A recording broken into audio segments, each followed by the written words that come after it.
Boa noite.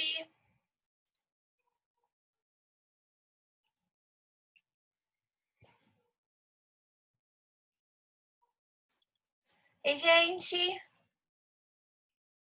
E E aí, como é que você tá, Ana? tá joia, Roberta, tô joia.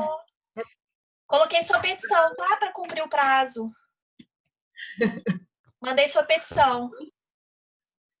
Ah, é? Eu não corrigi todas ainda, não, porque eu já separei as que tinha que cumprir o prazo, né? Aí eu vou corrigir as outras, mas aí eu peguei a sua. A planilha estava certinha e tudo. Conversei com a advogada hoje, ela já ia fazer o protocolo. Ah, que legal. Tava bem feitinha, mas toda certinha, bonitinha. Tava ótimo. Ai, obrigada, fico feliz demais. Tô achando Não. tão legal fazer tão diferente, né? Assim, É, você pegando o processo de verdade, assim, você vê a coisa, assim, é bem é diferente, bem diferente. bacana, bem diferente. É Olá, diferente. gente. Ei, Verônica, Daniel, Professora, Guilherme. será que Tá eu lá, posso né? pedir uma coisinha só? Boa Você noite. Diga. espera só eu ir no banheiro pra você começar a falar. Claro. Vai lá, pelo Juro, amor eu de tô Deus, correndo vai. aqui. Peraí. Vai lá. Mas aí eu peguei sua petição para poder fazer o protocolo e vai ter mais, né? Eu conversei com a Fernanda hoje, advogada, aí ela já separou os prazos. Essa semana agora eu cadastro, porque aí na semana de prova eu não vou cadastrar prazo para vocês, não. Eu já pedi para ela segurar as leituras. Então, os que ela já deu leitura essa semana eu cadastro, né? 8 prazos, que aí são quatro para de manhã, 4 para de noite. E aí, na outra semana que vem tem os prazos, né? Vocês cumprem.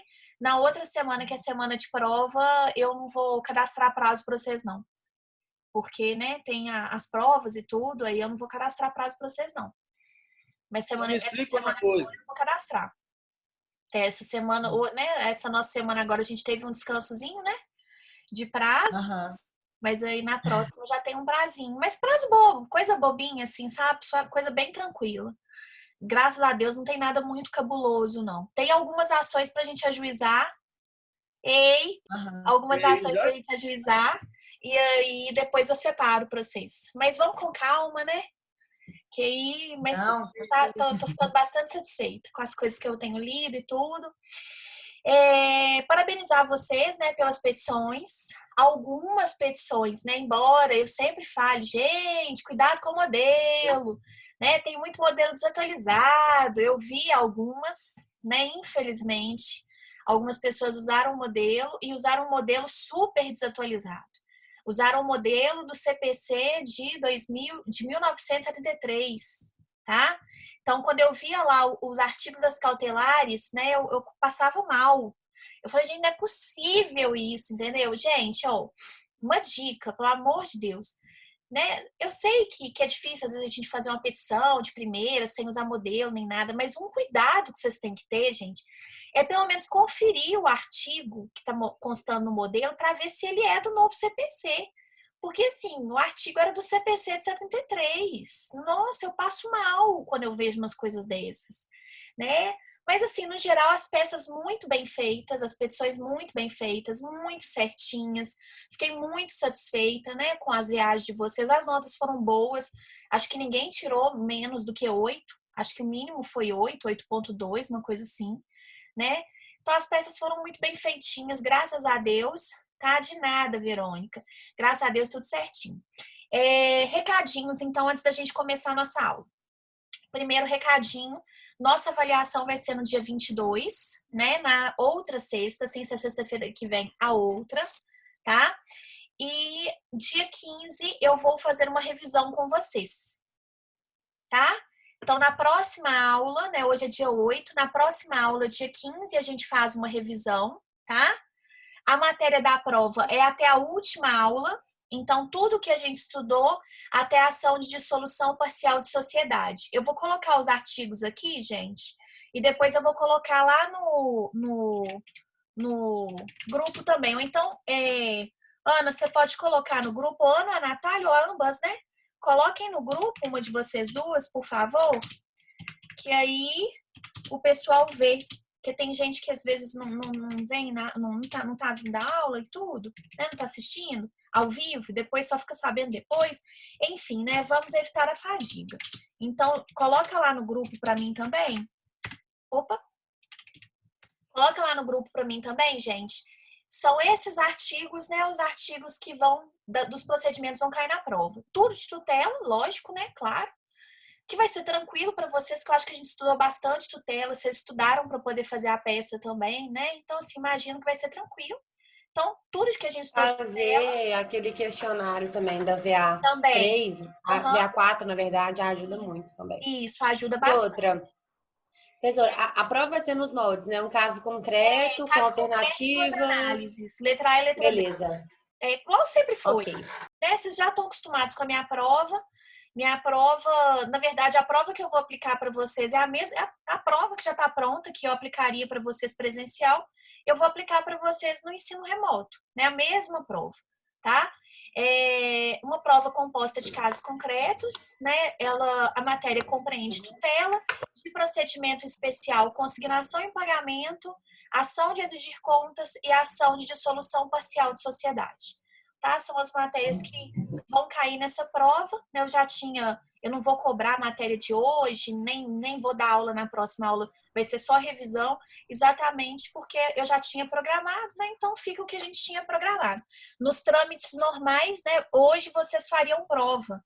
Não é isso? A prova de vocês antes estava marcada para o dia 8, né? A minha dúvida, Roberta, é que a prova, assim, ela vai ser nos moldes daqueles negocinhos que você dá no NPJ?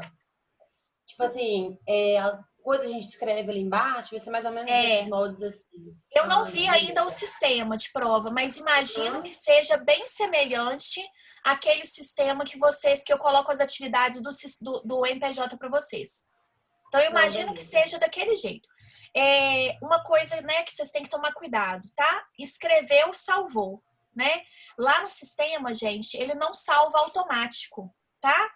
E a gente sabe, né, que existe a lei de Murphy. A gente às vezes fica desesperado, aí mete o pé na tomada do computador e aí o computador apaga, né? Pode acontecer um pique de luz na sua casa, enfim, né? Pode acontecer de você sair do site sem querer e voltar. Então, assim, para poder evitar qualquer tipo de problema, escreveu, salvou. Tem um botãozinho lá, vocês vão fazer testes nas próximas semanas, gente, né? Vocês vão fazer teste para poder acostumar com o sistema, tá? Né? Para não ter nenhuma surpresa na hora. E aí, o que acontece? Acostumem-se já a escrever. Escreveu 2 linhas, salva. Escreveu mais 2 linhas, salva. Mais um pouco, salva, tá? A prova, gente, né? A minha prova é a mesma prova que eu aplicaria para vocês no presencial e vocês sabem como que é. Se já foram meus alunos semestre passado, geralmente, nas minhas provas, mais da metade da sala termina no período de sigilo. Né? Quando acaba o período de sigilo, sai aquele tanto de gente. Então é a mesma coisa, tá? Não é uma prova, 1h40 vai ser pouco? Não, vai ser o suficiente para vocês. Agora, né? Uma dica que eu estou falando com todos os meus alunos, tá? No presencial, vocês fariam essa prova sem qualquer tipo de consulta, né? Só que na casa de vocês, gente, eu não sou inocente de achar que vocês não vão, né, conferir um negócio numa aula minha se vocês não tiverem segurança. Vocês não vão pegar um livro para poder consultar. Eu sei que vocês vão acabar fazendo isso. O que eu deixo para vocês de alerta é o seguinte: estudem para todas as provas, não só para a minha, mas para todas as provas, como se vocês fossem fazê-la no presencial, sem qualquer tipo de consulta. Por que é que eu estou dizendo isso, gente? Porque a gente se engana, tá? E eu falo isso por experiência própria. Eu tive 2 experiências de fazer prova com consulta. A primeira, eu fui super mal sucedida e a segunda, eu fui bem sucedida. Quando a gente não estuda para poder fazer uma prova e conta que na hora H a gente vai poder consultar algum material para poder tirar a dúvida, se você não estuda a matéria, gente, você não sabe nem onde você vai consultar.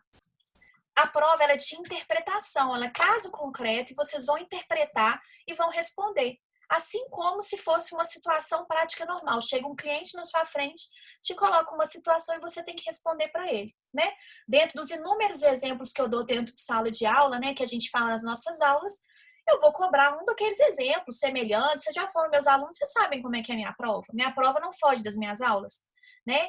E aí, o que acontece, gente? Se você não estudou, você não sabe nem o que você vai consultar para você tirar sua dúvida. E aí é o negócio do desespero, porque você começa a pegar livro, aí você começa a folhear, aí você começa a buscar os negócios na internet, e o tempo vai passando, e aí você não consegue resolver a prova no tempo previsto, tá? A prova, ela foi elaborada para ser feita sem consulta, gente, né? Então, quer dizer que vocês têm que estudar, porque se vocês tiverem uma dúvida pontual, é lógico que vocês vão pegar o livro e vão conferir. É lógico que vocês vão pegar o Código de Processo Civil e vão olhar. Só que aí, gente, você sabe pelo menos onde você vai procurar. Se você não estudar, você não sabe nem aonde, do que eu tô falando. E aí, na hora H, você tem que aprender, para você ter que responder uma questão, gente, é muito mais complicado. E aí, né, eu deixo aqui duas experiências que eu tive, tá?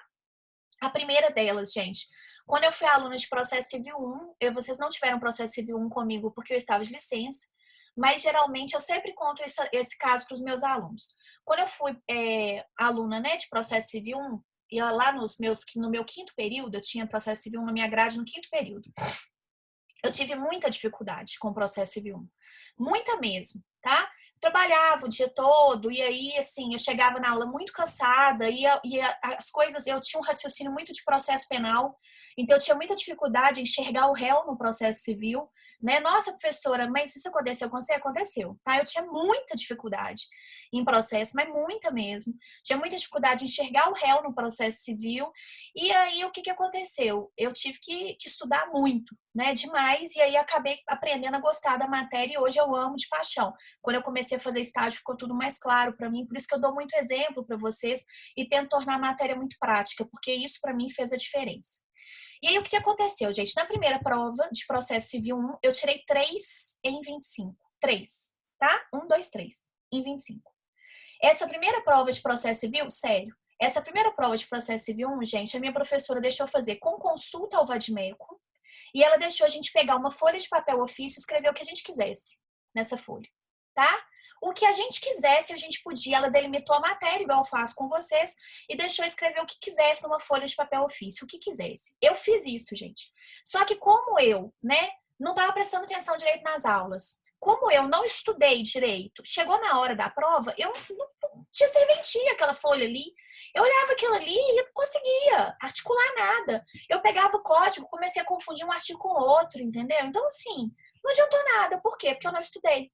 Então, uma prova que vocês eventualmente possam consultar, se vocês não estudarem antes, gente, não adianta nada. E aí, a experiência bem sucedida. Quando eu fui fazer o AB, né? Lá em 2008, eu formei em 2008, fiz a primeira fase em 2008, a segunda fase em 2009, em janeiro. Quando eu fui fazer a segunda fase, podia levar livro na época. E eu levei uma mala de livro, uma mala mesmo, tá? Uma malona de livro.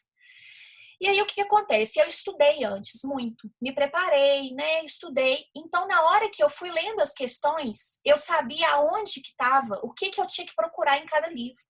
Então, eu fui marcando as questões no livro, eu já sabia a resposta, mas só para eu fundamentar. E aí, eu consegui fazer a prova numa boa, tá? E aí, eu deixo de dica para vocês. Não falo isso só na minha matéria, gente. Falo isso em todas. Não se iludam achando que, porque porventura vocês podem eventualmente fazer uma consulta, que vocês podem, no caso, deixar de estudar, tá? Isso é o pior equívoco que vocês podem, no caso, cometer nesse momento, é isso, né? Deixar para poder ver o que vai dar na hora da prova. Não façam isso, porque se vocês fizerem isso, muito provavelmente vocês não irão bem na prova, tá? Estudem e se pontualmente vocês tiverem uma dúvida, gente, aí lógico, vocês vão consultar, claro, mas vocês sabem pelo menos o que vocês vão consultar. Vocês sabem pelo menos na minha aula qual que foi a aula que eu dei a respeito daquele assunto, vocês vão lembrar. Então, assim, não deixem para, né, ver o que vai acontecer na hora da prova, porque senão o risco de dar errado é muito maior. A minha prova, ela foi elaborada para vocês fazerem, né, no tempo da aula, e ela tem 3 questões que se dividem em letra A e letra B. Geralmente eu cobro, né, o instituto na letra A e uma explicação na letra B. Isso não, né, não foge disso. Então eu cobro um caso concreto e uma análise, né? Se já fizeram prova comigo semestre passado, é no mesmo esquema, tá? E é uma prova que ela foi idealizada para ser feita sem consulta, gente. Ah, professora, você vai exigir que a gente fundamente? Não. Não exijo que seja fundamentada, porque se fosse no presencial não seria. É claro que se você quiser colocar o artigo, pode? Claro que pode, gente. Tá? Mas é uma prova que ela é de interpretação. Não adianta tentar pegar o caso e jogar na internet que vocês não vão achar. Né? O caso eu tiro da minha cabeça. Vocês já devem ter visto isso com outras provas que eu apliquei para vocês.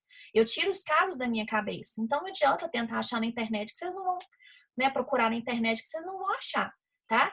E aí é isso, gente, né? Fiquem calmos, tá? Nessas próximas semanas vocês farão aí, né, alguns testes para poder se habituar com o SF Web. A gente vai fazendo os testes para poder verificar também a questão da estabilidade do servidor. Se tiver qualquer problema, qualquer oscilação, a equipe do SF Web, ele vai estar atenta para isso. Então, fiquem calmos, tranquilos, né? E nesse momento, estudem, tá? Para vocês garantirem aí o sucesso no semestre de vocês. Imagino que vocês não vão ter dificuldade, né? Quem está acompanhando as minhas aulas direitinho, lendo o material escrito, assistindo, né? Ou mesmo assistindo as minhas aulas depois, imagino que não vai ter dificuldade, tá? A aula que vem, professora, vai ser uma aula de revisão? Só para o programa? Vai. Tá. Beleza. Vai. Aí eu gostaria que vocês já estudassem, né? Para vocês trazerem dúvidas para mim. Ou fossem fazendo questionário para vocês trazerem dúvidas para mim, tá? Ótimo. A VA3, gente, ela vai ser um fórum de discussão. E aí depois, na aula que vem, eu já passo para vocês as coordenadas, né, desse fórum de discussão. E vai ser um fórum que vocês vão se organizar aí em quartetos, vão fazer uma parte escrita para mim pequenininha, meia folha, para poder postar no dia do fórum, e uma pessoa do quarteto vai participar no fórum, ao vivo, tá? Mas isso vai ser feito no SF Web. Não tem jeito de ser todo mundo, gente, porque, né, assim, nem ia render tanto em 1h40 se fosse todo mundo participando ao mesmo tempo. Então, a gente vai esquematizar para que uma pessoa do quarteto, né, participe. Ah, professora, pode ser até mais de uma do quarteto? Pode, não tem problema. Tá? Mas eu preciso de pelo menos uma pessoa do quarteto para poder postar lá dentro, né, do fórum o posicionamento do grupo a respeito do tema que eu vou lançar para vocês. Vai ser um tema de processo civil, que a gente vai discutir, e aí vocês vão postar lá a opinião de vocês devidamente fundamentada e a gente vai ter a discussão lá dentro, tá? Então, para ser proveitoso, né, para a gente poder aproveitar a aula, vai ser uma pessoa desse quarteto. Mas na próxima aula eu organizo melhor isso com vocês. E eu pensei na data do dia 29, né, porque aí imagino que vocês já terão feito todas as provas, então imagino que seja uma data boa, tá? Mas a gente organiza isso direitinho na próxima aula. Belezinha? Então, próxima aula a gente tem revisão, tá? Da matéria, né? Até a matéria da prova. Então, tudo até de solução parcial de sociedade. E hoje a gente vai falar um pouquinho a respeito dos embargos de terceiro, tá? Eu, particularmente, gosto muito dos embargos de terceiro. Por quê? Porque ele remete à matéria de execução. E eu gosto demais de execução. Então, assim, eu acho que o embargo de terceiro ele complementa. Lá, quando vocês estudaram comigo, né, a parte de execução, gente, eu falei com vocês que durante o semestre vocês deixariam o coração para fora da sala de aula e vocês seriam advogados do credor, do exequente. Então, o que acontecesse com o executado, o que fosse acontecer com o terceiro, não seria problema nosso. Não foi isso que eu falei com vocês? Eu fui falando isso com vocês o tempo inteiro. Esse semestre, aí eu falei, gente, no próximo semestre a gente preocupa com o terceiro. Chegou o momento da gente preocupar com o terceiro. E aí, então, o que é essa ação de embargos de terceiro, né? O próprio nome já diz. Ela é uma ação, gente, que ela é posta para o terceiro, ou seja, aquela pessoa que não é parte no processo. Terceiro é quem não é parte. Se a pessoa for parte no processo, ela pode usar os embargos de terceiro? Claro que não, tá? É uma ação, então, que está colocada, gente, para o terceiro, que não é parte no processo, obviamente, para que ele possa proteger os seus bens de uma constrição ou de uma ameaça de constrição injusta, tá? Então, é uma constrição injusta ou uma ameaça de constrição que é injusta.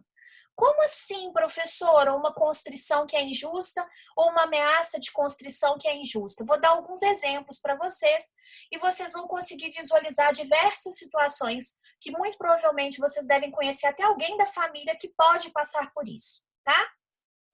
Vamos supor, gente, que a Tati, ela compra da Janaína um sítio, tá? Então, a Tati comprou um sítio da Janaína. E aí, o que aconteceu, gente? A Tati, ela parcelou, ela fez um pagamento, né, de forma parcelada para a Janaína e assinou diversas notas promissórias e eles fizeram um contrato de compra e venda, tá? Então, a Tati fez um contrato de compra e venda com a Janaína, tá? E aí, ela pagou tudo, né, formalizou ali, pagou tudo, e aí era o momento da Tati registrar o sítio no nome dela, né? Só que aí sabe o que aconteceu, gente?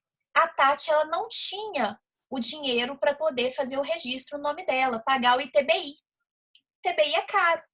E ela falou assim, mês que vem eu pago. E ficou passando, passou, e isso passaram-se anos, tá? E a Tati, só com o contrato de compra e venda, né, já devidamente quitado, faltava ela fazer a transferência do bem para o nome dela e ela não se preocupou com isso, tá? Alguns anos, então, né, se passaram e aí a Janaína, ela começou a ficar devendo na praça. E aí, então, a Janaína, ela começou a dever a Cristiele, tá? Ela emitiu um cheque para a Cristiele tentou receber esse cheque, era uma quantia, gente, né, generosa, e ela não quitou esse cheque. O que então a Cristiele fez, gente? A Cristiele moveu uma ação de execução de título executivo extrajudicial de quantia, que é, né, um cheque, contra a Janaína, tá? E aí, o que aconteceu, gente? A Cristiele diligenciou a respeito de bens passíveis de penhora e achou o sítio. O que então a Cristiele fez? A Cristiele, na petição inicial dela, da ação de execução, ela já indicou esse bem passível de penhora. O que foi feito então, gente? Foi lançada uma constrição nesse bem. Aí, sabe o que aconteceu, gente? O oficial de justiça foi lá no sítio da Tati para poder cumprir a ordem, né? Dar a notícia para quem estava ocupando ali e tudo mais, que o bem ia ser penhorado, tá? E aí a Tati, então, recebe essa notícia, vai no cartório e realmente confirma que tem uma constrição ali lançada e fala assim, nossa, mas espera aí, esse sítio não é da Janaína já há muitos anos, tem tempos que eu que comprei esse sítio. Só que ela não registrou. Ela é parte no processo de execução, gente? A Tati é parte no processo de execução? Não, ela é o quê? Não. Terceira. Então, como que a Tati vai tentar defender ali a sua posse de uma constrição injusta? Através dos embargos de terceiro, tá? Tem uma outra situação também que eu acho que eu cheguei a falar para vocês, que aconteceu um caso verídico com um dos nossos alunos, né? Um dos meus alunos, uns 2 anos atrás, 2, 3 anos atrás, um aluno me parou no corredor da FAMIC e falou que ele tinha comprado um veículo, tá? E aí, o que acontece? Esse veículo era de um cara que estava num processo de dissolução de união estável, ele não sabia disso, ele comprou o veículo do cara e transferiu o veículo para o nome dele. Normal, tal. Quando ele foi vender esse veículo para um terceiro, que ele foi no Detran para poder fazer a transferência, tinha uma constrição lançada, oriunda desse processo de dissolução de união estável. E aí ele foi pesquisar e verificou que tinha uma sentença que tinha conferido a propriedade desse bem à mulher, tá? E aí ele foi me procurou e falou assim, professora, o que eu faço? Eu falei, primeira coisa, devolve o dinheiro para a pessoa que estava comprando o veículo, porque você não vai conseguir resolver isso rápido. Então, devolve o dinheiro para a pessoa que estava comprando o bem na sua mão e entra o mais rápido possível com embargos de terceiro. Junta, né, o contrato, tá? Né, o que vocês tiverem, o que você tiver de documento aí da transação da compra e venda desse veículo, prova que você tenta provar a sua boa-fé, né? E aí vê o que vai acontecer. Não sei se ele conseguiu, tá? Não sei se ele conseguiu reverter isso, mas se ele não conseguisse, ele iria perder o bem. Se os embargos dele, né, gente, tivessem o pedido julgado improcedente, ele iria perder o bem e aí ele ia ter que entrar na justiça contra o cara que vendeu o veículo para ele, tá? Então, são situações, gente, que a gente tem a aplicação dos embargos de terceiro. Qualquer pessoa que sofreu uma constrição ou uma ameaça de constrição injusta no seu patrimônio, não sendo parte no processo, pode utilizar os embargos de terceiro.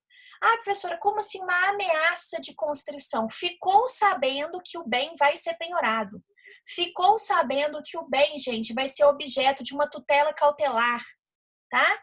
Ficou sabendo que vai haver uma constrição no bem que ainda não aconteceu. Então, é possível fazer os embargos, né, de terceiro preventivos antes mesmo da constrição acontecer? É possível, tá? E aí a gente tem alguns exemplos de constrição que eu até coloquei para vocês. Penhora, tutelas cautelares, ação de depósito, né? Busca e apreensão do bem, tá? São diversos tipos de constrição que podem aí dar o direito dos embargos de terceiro. Beleza até agora? Até aqui? Tranquilo? Então, Professora, ótimo. eu tenho duas perguntas, Pode só falar. que a Nath mandou no chat eu primeiro, também então deixa a Nath, responde ela no Obrigada. chat, No caso das e meninas, não depois eu ficou claro pergunto. para mim. Deixa eu falar. Nossa, perdi tudo. Então, vamos Na lá. hora que você explicar, eu volto na Eu não, minha. Vamos lá. eu não sei se eu anoto, se eu presto atenção. Ó, a Tati, ela comprou um sítio da Janaína. Fez um contrato de compra e venda com ela, comprou esse sítio financiado, tá? Pagou o financiamento, né? Assinou algumas promissórias lá para a Janaína, tá? Depois que ela acabou de pagar esse financiamento, né, que foi feito entre elas, esse parcelamento que foi feito entre elas, então ela tinha que transferir o bem para o nome dela, né? Depois que foi feito o pagamento, tinha que transferir o bem então para o nome dela. E o que aconteceu? Ela não fez isso. Como ela não tinha dinheiro para poder pagar o ITBI, né? O ITBI ele é calculado uma porcentagem, salvo engano, aqui em Belo Horizonte, acho que é 3%, tá? É calculado uma porcentagem, não sei se é 3 ou 5. É calculada uma porcentagem em cima do valor venal do imóvel, né? Geralmente o valor que está ali na guia do IPTU, tá? O ITBI ele é calculado dessa forma. Vocês vão ter isso depois em direito tributário. E o que acontece, gente? Você tem que pagar essa guia do ITBI para que haja, né? Para que você vá no cartório com essa guia devidamente paga e seja feita a averbação, ou seja, né, seja colocado lá no documento de registro do bem que você é a nova proprietária desse bem. Ou você paga o ITBI, tem um agente financeiro no meio e tudo mais, e aí é comprovado que você está pagando ali o bem financiado, entendeu? Quando você faz um financiamento, por exemplo, por meio de banco. Mas, enfim, você tem que fazer o registro lá no cartório de registro de imóveis. E aí, o que aconteceu? A Tati e a Janaína fizeram só um contrato de gaveta.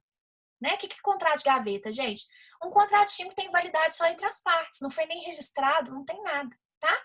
Ela acabou de pagar, né, esse bem, e aí ela tinha, então, que fazer o registro do bem no nome dela. Só que aí, o que aconteceu, Nath? A Tati, ela não tinha dinheiro, não fez isso, e os anos foram se passando. E aí, a Janaína passou a dever a Cristiele. Aí, a Cristiele, então, moveu uma ação de execução contra a Janaína, achou esse sítio que estava no nome da Janaína, e aí, então, ela pediu a penhora do sítio para poder garantir a execução. Só que acontece que, muito embora o sítio esteja registrado em nome da Janaína, quem tem a posse do bem, gente, é a Tati. A Tati só não registrou. Isso acontece, gente, demais. Acontece muito, tá? E aí, depois, como que você faz, então, para você defender o seu patrimônio, o seu bem dessa constrição indevida, dessa constrição injusta, embargo de terceiro? Como é que a Tati vai fazer, então? Vai ter que procurar um advogado, né? Ou se ela já tiver formado ela mesma, né? Vai advogar em causa própria. Fazer a petição, que a gente vai ver, tem os requisitos lá da petição bonitinha. Instruir a petição com cópia da sua posse, tá? O contrato de compra e venda. Pode fazer prova com testemunha? Pode, não tem problema nenhum, tá? Mas ela vai ter que comprovar que ela, né, a característica, a qualidade de terceira dela, e que ela tem direito ali, né, que aquela constrição que foi lançada em cima daquele bem, ela é injusta. Então, ela vai ter que argumentar com o juiz, explicar, documentar direitinho, comprovar por meio de testemunha que aquele bem já não é mais, embora, né, formalmente ainda seja um bem da Janaína, já não é um bem da Janaína há anos. porque ela que comprou o bem, ela só não fez a transferência desse bem, o registro desse bem pro nome dela. Entendeu, Nath? Essa é uma situação, gente, que é Entendi. super comum. Obrigada. De nada, disponha. É uma situação super comum, gente, né? Eu não sei se vocês já viram uma situação como essa com alguém, mas assim, acontece demais da conta, tá? A pessoa, às vezes, ela acha que ela tendo um contrato de compra e venda, ela não precisa fazer mais nada. E aí pode acontecer isso? Pode acontecer da pessoa morrer, né? Nós não estamos matando a Cristiane, não, tá? Mas pode acontecer da pessoa morrer, gente. Na Cristiane não, Janaína. Pode acontecer da pessoa morrer. E aí, isso, por exemplo, ser rolado como patrimônio pelos herdeiros? Pode. Aí é uma outra confusão. Tem que entrar com os embargos de terceiro nesse caso? Tem. Tá? Do mesmo jeito, você vai ter que reivindicar, comprovar que você que tem a posse dos bens, enfim, gente, né? É uma situação bem complicada, tá? Existe forma de você prevenir isso? Existe. Mas existem situações que mesmo você prevenindo pode acontecer uma eventualidade de você ter que utilizar os embargos de terceiro. O caso do meu aluno é um exemplo. Ele só descobriu que tinha uma constrição lançada no veículo quando ele foi vender para um terceiro. E olha, o veículo estava no nome dele, já, né? Na hora que ele foi transferir o bem para uma outra pessoa, que ele descobriu que tinha uma constrição. E aí, para ele poder tentar tirar essa constrição, ele precisou de utilizar os embargos de terceiro, tá? Então, é uma ação que ela é muito comum, né? Ela é muito utilizada, tá? O objeto dela, então, é a proteção da posse e da propriedade do bem, né? Ou da propriedade do bem, tá? Ela é uma ação de conhecimento, né? Uma ação de procedimento especial, tá? Que serve exatamente para poder livrar o bem ou o direito de uma constrição injusta. Fala, Verônica. Eu tenho duas perguntinhas, só que uma coisa. Nessa parte aqui do objeto, que fala proteção, né, da posse e da propriedade. Isso. Aí tem assim, posse direta ou indireta. Isso. Aí nesse caso, igual que você tinha falado da Janaína e da Tati, nesse quesito de uma ter, que no caso, formalmente, ela não tinha o nome não, do mas bem, ela tinha né? posse direta, Mas ela exatamente. tinha a posse. E aí, nesse caso, também dá. Isso. Beleza. Então, ela pode ser utilizada tanto pelo possuidor quanto pelo proprietário. Ah, tá. Entendi. E outra coisa, eu não sei se isso é verdade, mas o que acontece? Eu já vi muito falar nessas coisas assim, eu vou pedir habilitação no processo porque eu sou um terceiro interessado. É a mesma coisa desse embargo de terceiro ou é uma coisa completamente diferente? Não. Terceiro interessado é quando você tem algum interesse na lide, tá? E aí, por exemplo, você pode se beneficiar, pode ser uma categoria que está se beneficiando daquele processo, entende? É algum interesse direto na lide. Nesse caso, você não é terceiro interessado, você está querendo proteger a sua posse ou a sua propriedade. E aí você tem uma ação própria para poder fazer isso. Vou te dar um exemplo de terceiro interessado para você conseguir visualizar, tá? Eu confundo muito esses dois, eu nunca sei diferenciar. Não, é diferente, tá? Vou te dar um exemplo, de terceiro interessado. Na ação que está em trâmite, né, contra a Vale, tá? Lá por conta lá do caso de Brumadinho, né? Tem ação também contra a Samarco, do caso de Mariana. Nós temos diversas entidades de proteção ambiental, instituições, às vezes,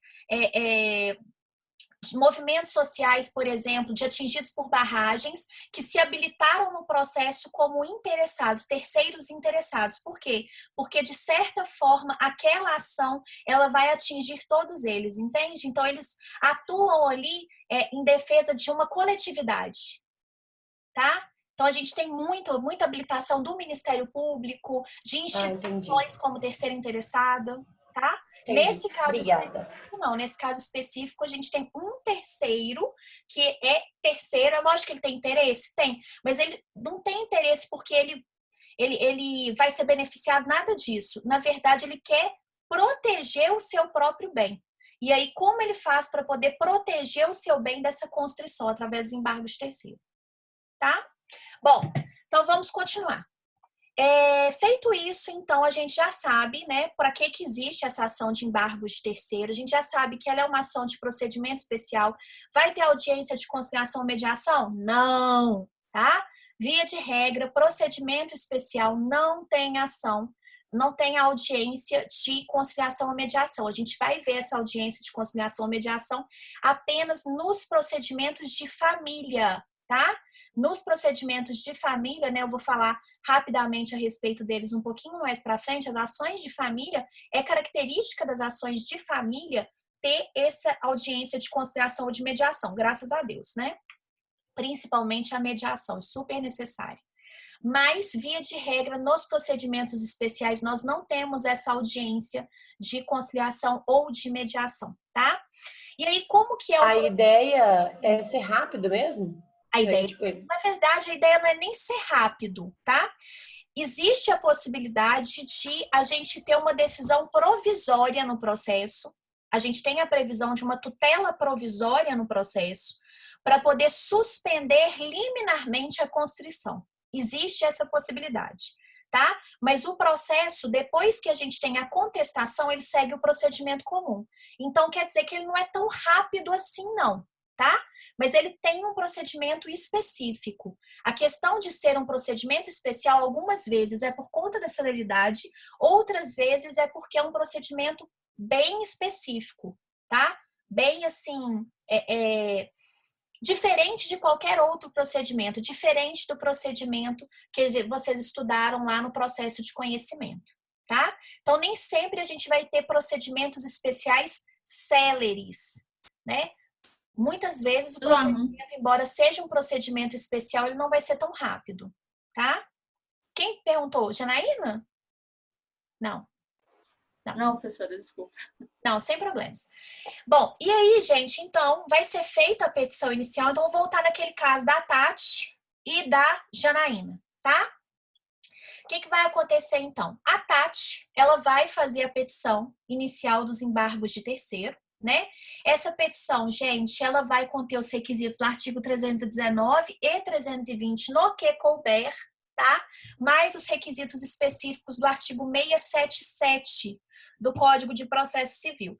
E aí, nessa petição, então, gente, a Tati, ela vai ter que fazer prova sumária da posse dela. O que é prova sumária? Prova simplificada, tá? Prova simples da posse ou do seu domínio, né, da propriedade dela. Da qualidade de terceira, ela vai ter que comprovar que ela é terceira, tá? E apresentar documentos e rol de testemunhas na própria petição inicial. Então, o procedimento ele já começa sendo diferente, porque já na petição inicial eu apresento o rol de testemunhas, né? Se a gente for pensar o procedimento normal, gente, o processo de conhecimento normal, quando é que a gente apresenta rol de testemunhas? Lá no final do processo, não é? Quando o juiz despacha, é lá no finalzinho do processo que o juiz pede para você especificar as provas e acaba, né, deferindo as provas que você requereu, ele vai fixar o prazo, né, de 15 dias para que você junte o rol de testemunhas, tá? No procedimento de embargo, já na petição inicial, você tem que apresentar o rol de testemunhas. Ah, professora, por que é que eu tenho que apresentar esse rol de testemunhas já na petição inicial? Porque se o juiz não se convencer só pela análise dos documentos, gente, que você, né, de fato é terceira, que você está sofrendo uma constrição injusta, ele vai designar uma audiência preliminar para poder ouvir você e suas testemunhas. Professora, volta aí um pouquinho, por favor. Volto, mas eu vou ter que encerrar porque estamos no último minuto. Já vou abrir a outra transmissão. Ah, tá. Segura a pergunta, vou abrir a outra transmissão, tá bom? Beijo. Beijo. Todo mundo volta, tá, gente? Tô vendo todo mundo que tá aqui.